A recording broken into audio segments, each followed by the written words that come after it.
why hello, it's Miss Gina. And I have a tiny, tiny remote. Turn my volume down, okay. Oh, you're at Gina's Planet, and I'm Miss Gina. I'm so glad you're here. And I'm still in Ireland. I'm on summer vacation. I thought we might start with my pocket Irish poetry book and read The Wind That Shakes the Barley. The Wind That Shakes the Barley is by Katharine Tynan, 1861, 1931. The wind that shakes the barley. There's music in my heart all day. I hear it late and early. It comes from fields or far away. The wind that shakes the barley, above the uplands drenched with dew. The sky hangs soft and pearly.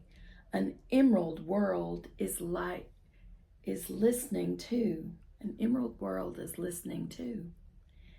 The wind that shakes the barley, above the bluest mountain crest. The lark is singing rarely. It rocks the singer into rest.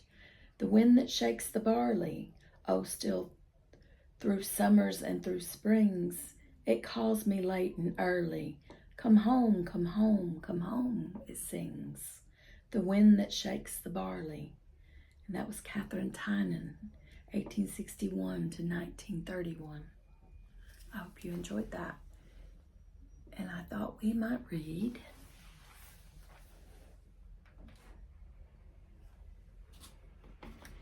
I'm going to lay that down so I don't knock it off. The Grinny Granny Donkey. The Grinny Granny Donkey. And its words are by Craig Smith, and it's illustrated by Katz Cowley. Go lay down my little remote. There was a sweet donkey who lived on the heath. She was so funny with her false teeth.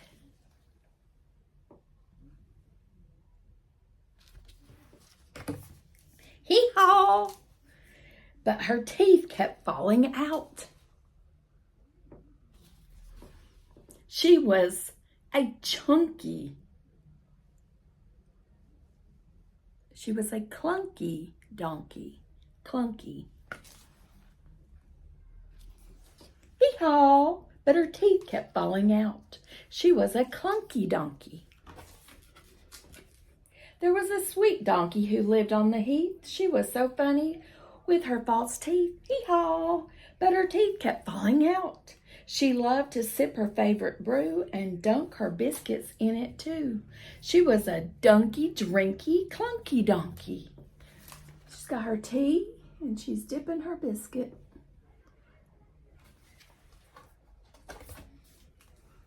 There was a sweet donkey who lived on the heath. She was so funny with her false teeth. Hee-haw! But her teeth kept falling out. She loved to sip her favorite brew, dunk her biscuits in it, fall asleep in the afternoon sun. She was a zonky, dunky, drinky, clunky donkey. And I said she was a zonky, dunky, drinky, clunky donkey. There was a sweet donkey who lived on the heath. She was so funny with her false teeth. Hee-haw! But her teeth kept falling out. She loved to sip her favorite brew, dunk her biscuits in it, fall asleep in the afternoon sun, then go for walks with her jewelry on. She was a clinky, clanky, zonky, dunky, drinky, clunky donkey.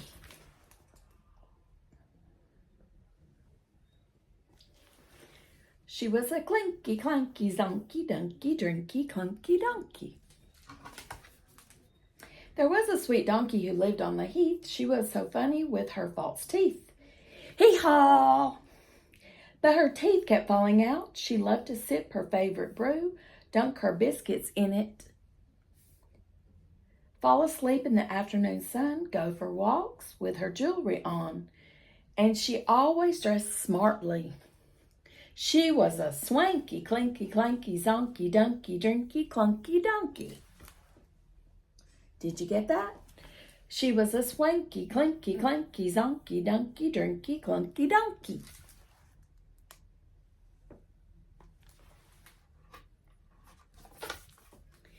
There was a sweet donkey who lived on the heath.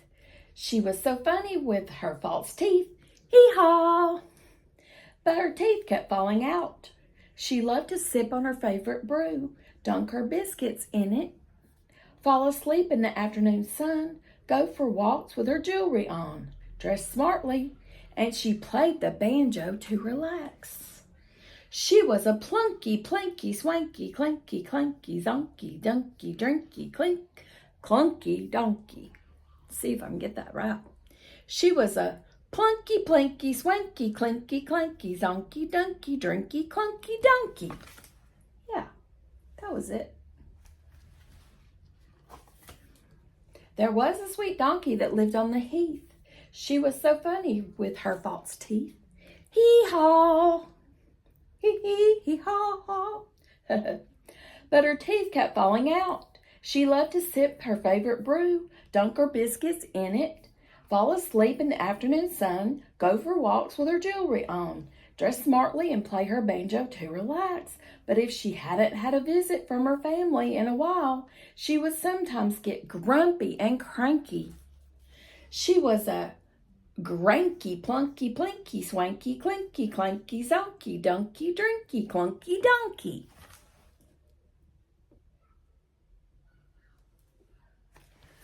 Let's say that again. She was a granky, plunky, plinky, swanky, clinky, clanky, zonky, dunky, drinky, clunky, donkey. That's right. There was a sweet donkey who lived on the heath. She was so funny with her false teeth. Hee-haw! But her teeth kept falling out. She loved to sip her favorite brew, dunk her biscuits in it, fall asleep in the afternoon sun, go for walks with her jewelry on, dress smartly, play her banjo to relax, and sometimes she got grumpy and cranky. But when her son Wonky turned up with her cute granddaughter Dinky, that Grinny Granny donkey got so many cuddles and kisses that she couldn't get the smile off her face for weeks. She was a Grinny Granny, plunky, plinky, swanky, clinky, clanky, zonky, dunky, drinky, clunky, donkey. She was a Grinny Granny, plunky, plinky, swanky, clinky, clanky, zonky, dunky, drinky, clunky, donkey. Hee-haw! But she loved her grandbaby. There was a Grinny Granny donkey who lived on the heath. She smiled so much you could see her false teeth. There she is. She smiled so much you could see her false teeth. Hee-haw! Ow, there's her teeth. It says, you'll love the wonky donkey and the dinky donkey. The brilliant laugh out loud stories in wild sensation.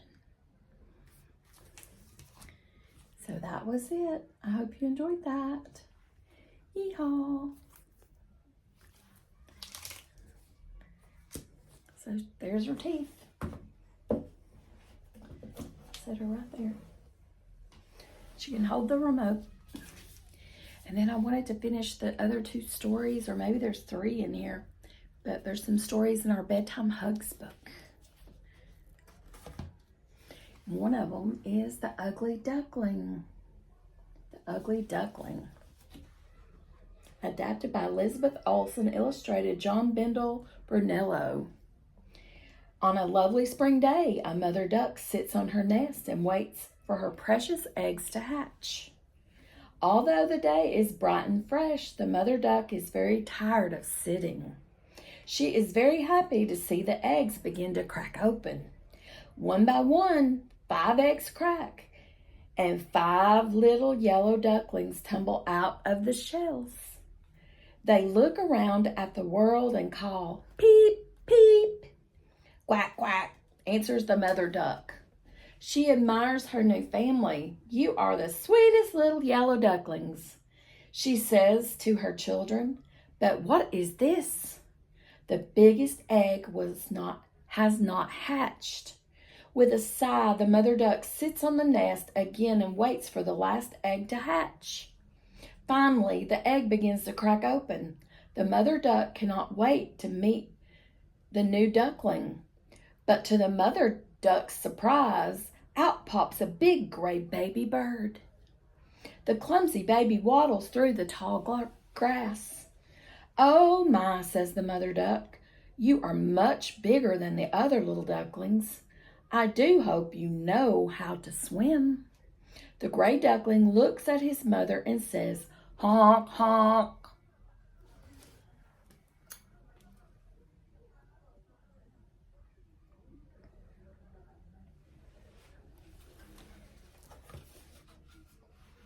The next day, the mother duck takes her little ones to the pond. The ducklings jump into the pond one by one at a time. Their little heads bob under the water and quickly rise to the top. They paddle their feet and swim. Even the big gray duckling swims. See how well he uses his legs and holds his head, says the mother duck. In a way, he is handsome. There's her duck. The proud mother duck takes her little ducklings to the farmyard. Follow me, she tells them. Stay in line. All the ducklings obey, including the big gray duckling.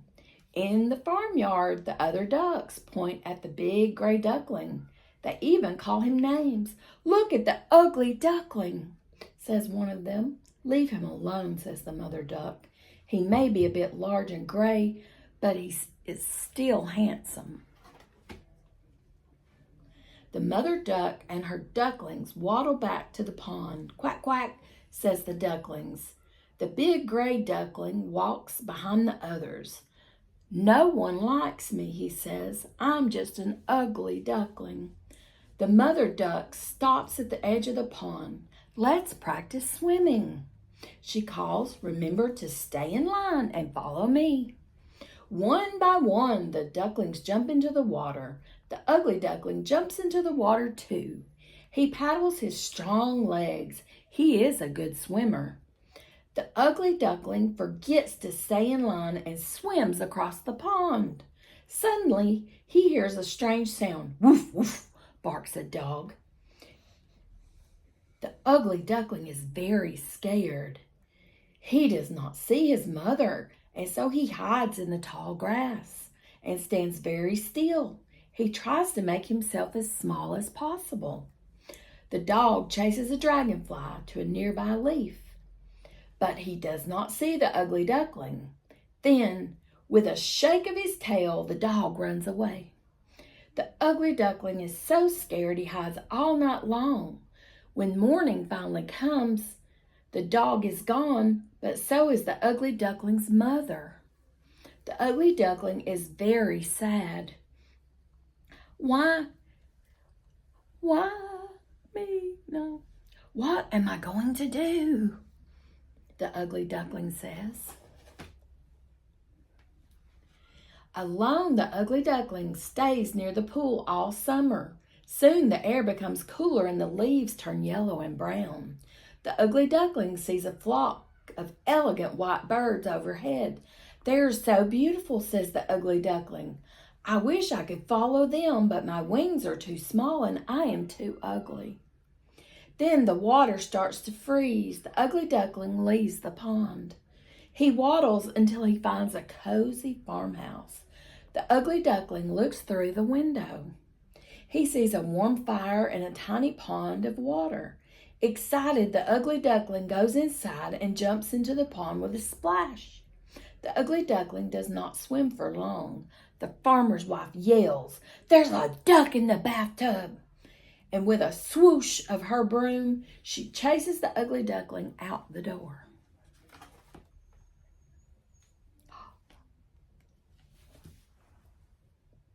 Did I show you her chasing him? She chased him out the door. reflection could that be? Outside, the air is cold. The ugly duckling wraps his little wings around himself and sleeps in the cold field. He stays there all winter long. One day spring arrives. The ugly duckling lifts his neck high and stretches his wings. His wings beat the air more strongly than before. They carry the ugly duckling into the sky. He lands near a pond where he sees an elegant white bird in the water. "I'm sorry to bother you," says the ugly duckling, "but may I please swim here?" "Silly swan," answers the frog, "you are talking to your own reflection." Suddenly the ugly duckling understands he is now a beautiful swan. "Come swim with us," says two nearby swans, and with a heart as light as a feather, he goes to meet his new friends. He has turned into a beautiful swan. This one is Goldilocks and the Three Bears. And I don't know if you know what porridge is, but I had some this morning. And porridge is like oatmeal, like Quaker Oats oatmeal. It's just like that, kind of, yeah. And you fix it and it's hot. Well, remember that because it's going to be important in the story, okay? Goldilocks and the Three Bears, adapted by Michelle Rhodes, illustrated by Cathy Johnson. The bear family lives in the middle of a grand forest. There is a great big daddy bear, medium-sized mummy bear, and wee little baby bear. Beside the fireplace, the three bears have perfectly sized chairs. Daddy bear has a large, firm chair. Mummy bear has a soft, velvety chair. And baby bear has a wee little chair. Every bear in the family has a bed the perfect size for them too. Daddy bear's bed is large and firm. Mummy bear's bed is soft and fluffy. Baby bear's bed is wee little comfy bed. Every morning for breakfast, the bear family eats 3 bowls full of tasty porridge. Mine had rhubarb in it yesterday, and mine had fresh peaches in it today. And that was the first time I'd ever tasted rhubarb. It's very sweet and it's very good. And those peaches could rival Georgia in the USA. They were very good in Ireland. Daddy bear has a large heaping bowl. Mummy bear has a medium-sized bowl, and baby bear has a wee little bowl. Daddy bear takes his spoon and fills it with porridge. "My porridge is too hot to eat," says Daddy bear. Baby bear tries to taste his porridge too. "Mine is too hot to eat." "Too," says baby bear. Mummy bear says, "Let's take a walk and gather some berries. We can stir them into our porridge when it is cool enough to eat." I had blueberries also. Yeah, wonder what kind of berries they found. So the bear family set off into the woods.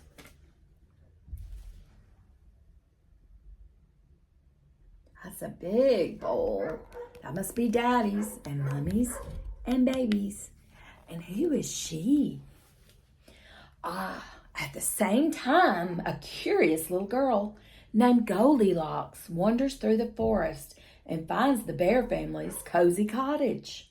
Goldilocks is very hungry from her walk in the woods. She smells the bear family's porridge and opens the door. Goldilocks sees the 3 bowls of porridge sitting on the table.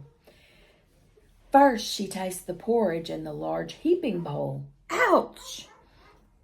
says Goldilocks. "This porridge is much too hot. Much too hot." Next, Goldilocks tries the porridge in the middle-sized bowl. "Yuck," says Goldilocks. "This porridge is much too cold." Then Goldilocks tastes the porridge in the wee little bowl. "This porridge is just right," says Goldilocks, and she eats it all up.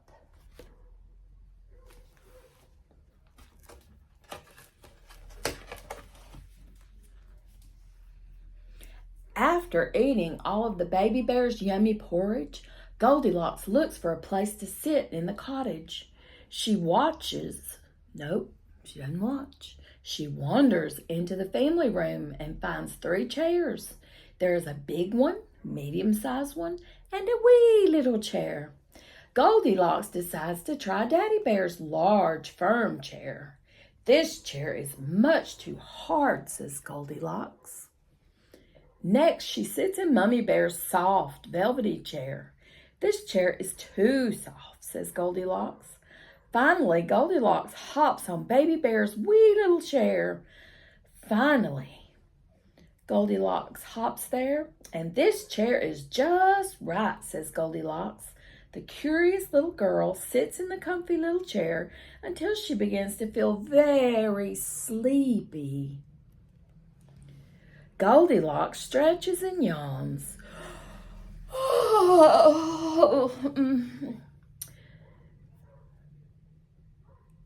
This would be a fine time for a nap, says Goldilocks. And she wanders upstairs to the bear's family bedroom. At the top of the stairs, Goldilocks finds the beds all in a row. First, she climbs into Daddy Bear's large, firm bed. This bed is too hard. Too hard,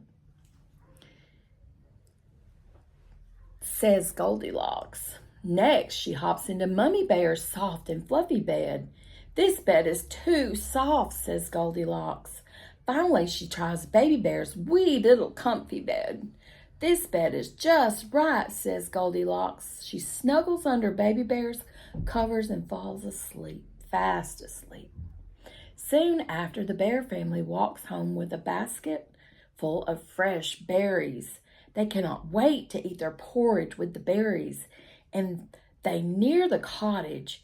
The bear family finds the front door wide open. Mummy Bear whispers, "I know I shut the front door when we left this morning for our walk."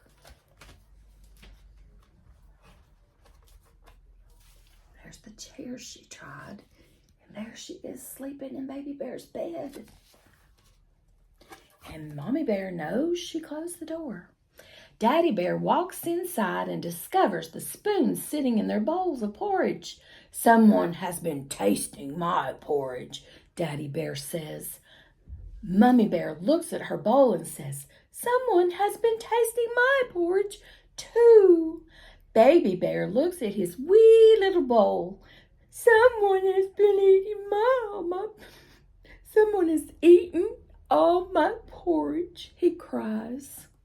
The bear family hurries upstairs. Daddy Bear sees his rumpled bed covers. Someone has been sleeping in my bed," he says. Mummy Bear sees that her pillows have lost their fluff. "Someone has been sleeping in my bed too," she says. Then Baby Bear looks at his wee bed and cries out, "Someone has been sleeping in my bed, and here she is." Suddenly, Goldilocks wakes up. She is so startled, she runs from the cottage and never returns again. There she is. They scared her. She ran away. It's kind of weird to go in strangers' houses. The Princess and the Pea, adapted by Lora Kalimantan, illustrated by Carolyn Croll.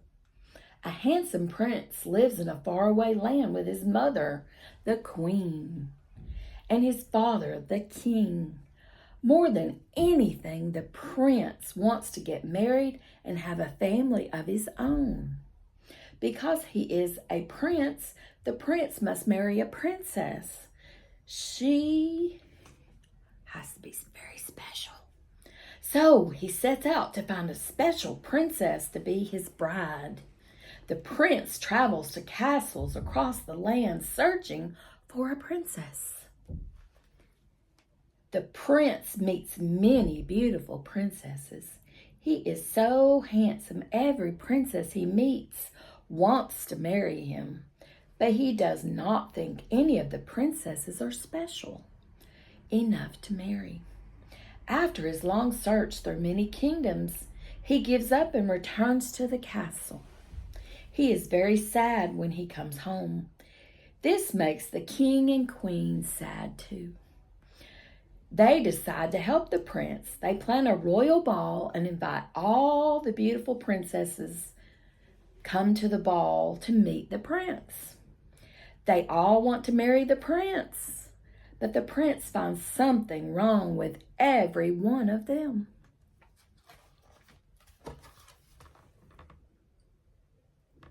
That's a lot of princesses.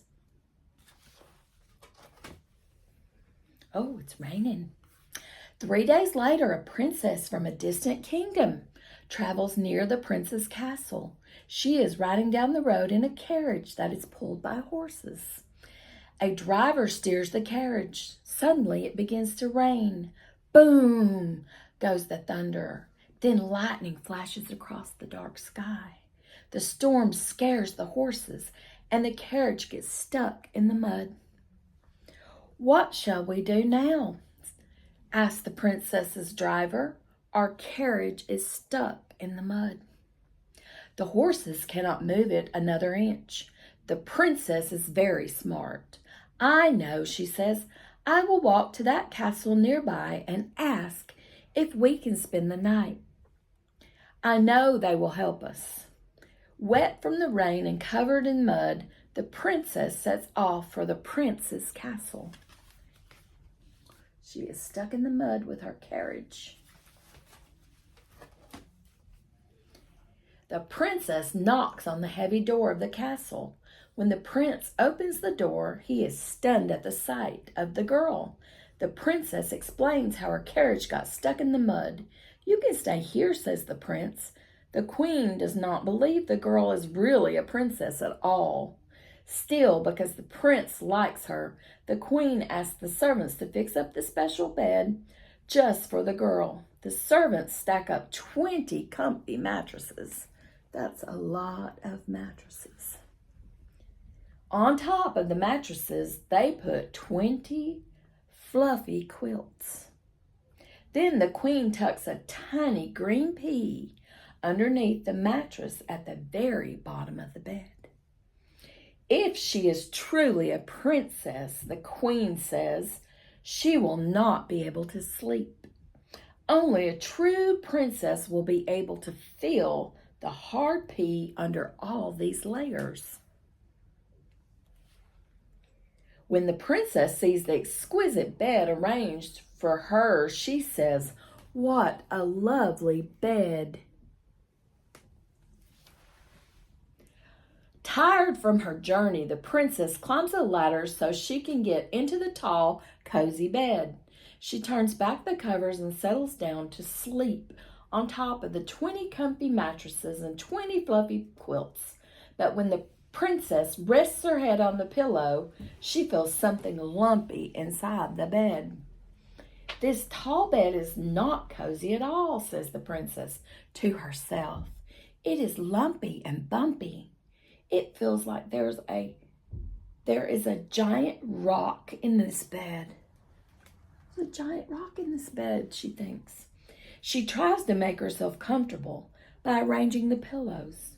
Then she fluffs up the blankets, but nothing works. She can still feel a cold, hard lump in the bed. Although the princess is very tired, she is not able to sleep. She tosses and turns all night long. She tosses and turns all night long in the lumpy, bumpy bed. All night long in that lumpy, bumpy bed. The next morning, the sun shines brightly and the birds chirp. The princess walks to the royal garden to meet the king, queen, and prince for breakfast. "How did you sleep?" the queen asked the princess. "Not very well," replies the princess. "I couldn't sleep a wink. I found this green pea underneath the bottom mattress of my bed." The princess holds out the tiny pea for the queen to see. The queen is delighted. Only a real princess would fill the pea. The queen thinks happily. Only a special princess could fill the pea. The prince thinks happily. Surely this is the special princess the prince has been looking for. The prince asks the princess to marry him. The king and queen plan a joyful wedding and invite all the people in the kingdom. The prince and the princess get married and everyone lives happily ever after.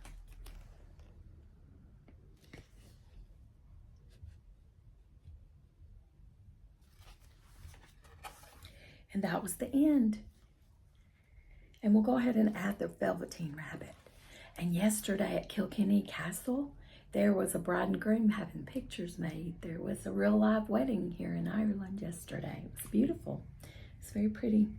The Velveteen Rabbit, based on the original story by Margery Williams, adapted by Amy Adair, illustrated by Teddy Edinjiklian. One Christmas morning, a little boy finds a special surprise in his stocking.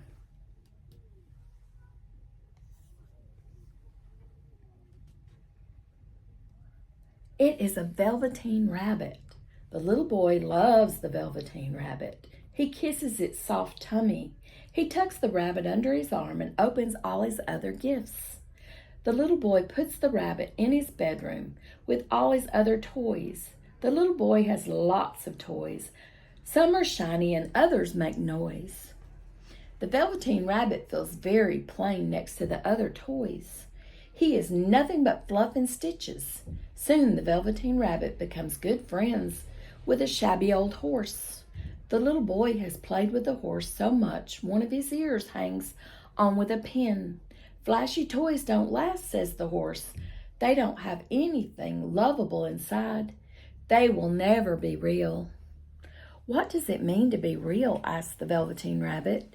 You become real after someone loves you for a long time. You are old and tattered, but that's okay. When you are real, you are truly beautiful. The Velveteen Rabbit wants to be real.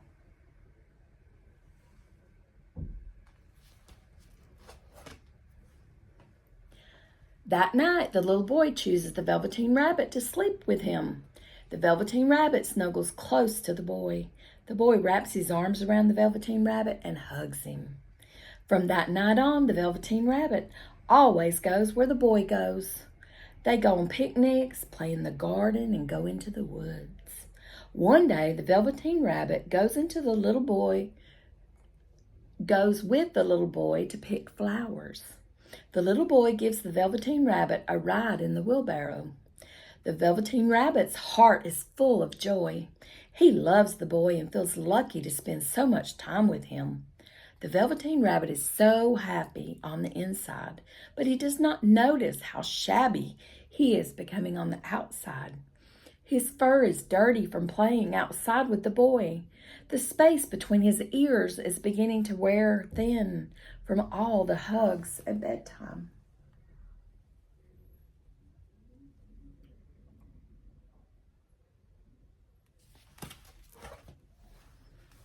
There's some hugs at bedtime. One afternoon, the little boy and the Velveteen Rabbit are playing in the garden. The little boy runs straight home and forgets the Velveteen Rabbit, hiding in the garden. The rabbit is all alone in the garden and very sad.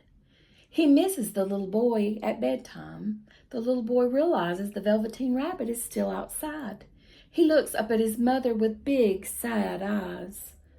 Will you please rescue my friend, the Velveteen Rabbit, he asks. His mother goes outside in the rain with her flashlight. She searches in the darkness and she stumbles over the rabbit in the grass. The poor rabbit is very wet. She tucks the Velveteen Rabbit under her arm and hurries back inside to the little boy. She gives the little boy the rabbit and says, "Please be careful where you leave your toys. My rabbit is not a toy. He is my friend. He is real." The little boy says. The boy hugs the Velveteen Rabbit and his mother smiles at the two friends. The Velveteen Rabbit is cold and dripping with water, but he does not mind at all. This has been the happiest night of his life. The little boy loves him.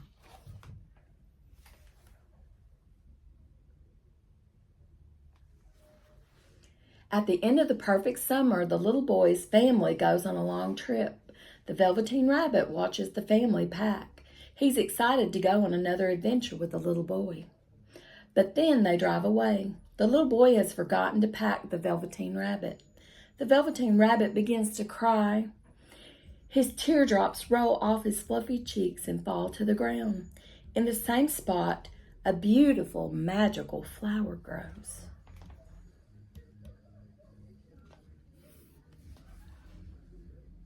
The flower holds a fairy who sweetly says to the Velveteen Rabbit, "Hello, dear rabbit. Your love for the boy has earned you the right to become real." "Wasn't I real already?" asked the rabbit. "Only to the boy. Now I will make you real to everyone." Suddenly the rabbit takes a little hop, then he hops again and again. He jumps over flowers and rocks. He plays with other rabbits in the woods. He nibbles on sweet lettuce from the garden. There's the sweet lettuce in the garden. There's the fairy. There's the special plant that held the fairy. When the little boy returns home from his long trip, he runs to the woods to play. He meets a rabbit who looks very familiar. The rabbit is not like all the other little rabbits in the woods, who quickly scurry away when he sees the little boy. This rabbit hops right up to the boy as if to say, "Hello." The boy kneels down and smiles at the friendly rabbit. "You remind me of my old friend, the Velveteen Rabbit," says the little boy. "Do you think we could be friends?" The little boy whispers to the rabbit. The rabbit wiggles his pink nose and the little boy laughs. From that day on, the little boy always looks for the rabbit in the woods. The rabbit loves hopping over rocks and flowers. He likes playing with the other rabbits that live in the woods, but he also loves the little boy.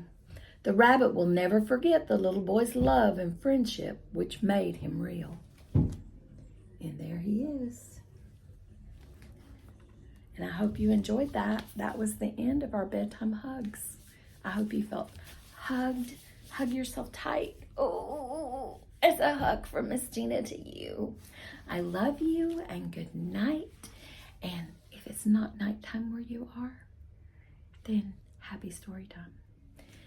And you can watch it again at bedtime maybe. You'll have to ask your parents. So I want you to remember to read more in 2024 or listen to more books in 2024 and grow your brain. And I'll see you next time. Bye-bye.